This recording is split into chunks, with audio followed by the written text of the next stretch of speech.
যে আপনাদের এখানে 600-র মতন পরিবার ফ্যামিলি কার্ড পেয়েছে, আমি জানি আরো অনেক পরিবার এখানে আছে যারা এখনো পায়নি, ইনশাল্লাহ তারা পাবে।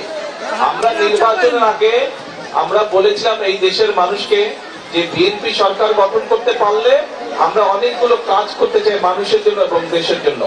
তার মধ্যে একটি কাজ ছিল, আমরা বাংলাদেশে, সারা বাংলাদেশে প্রায় 4 কোটি পরিবার আছে, পরিবার মানুষ না, 4 কোটি পরিবার আছে। আমরা এই পরিবারের যে নারী প্রধান, সেই নারী প্রধানের হাতে আমরা ধীরে ধীরে ফ্যামিলি কার্ড পৌঁছে দিব, এরকম একটি কথা আমরা বলেছিলাম। আজকে এই গৌরনদীতে প্রায় 600 পরিবার এই ফ্যামিলি কার্ড পেয়েছে, আরো পরিবার বাকি আছে, তাদেরকে ইনশাআল্লাহ আমরা পৌঁছে দিব। আমরা সরকার যখন গঠন করলাম, সরকার গঠন করার পরে যে বাজেটটি আমরা পেয়েছিলাম, সেই বাজেটটি হচ্ছে আমাদের আগের সরকারের তৈরি করা বাজেট।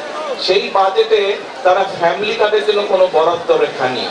আপনারা নিশ্চয়ই পত্রপত্রিকায় পড়েছেন যে গত কয়েকদিন আগে আমরা সংসদে, জাতীয় সংসদে আমরা বাজেট উপস্থাপন করেছি এবং সেই বাজেটে আমরা ফ্যামিলি কার্ডের জন্য অর্থ বরাদ্দ রেখেছি। আমরা গ্রামের যারা আছে, গ্রামের যে পরিবারগুলো আছে, খেটে খাওয়া মানুষের যে পরিবারগুলো আছে, অসহায় দুস্থ যে পরিবারগুলো আছে, আমরা ধীরে ধীরে প্রথমে তাদের হাতে ফ্যামিলি কার্ড পৌঁছে দিতে চাই।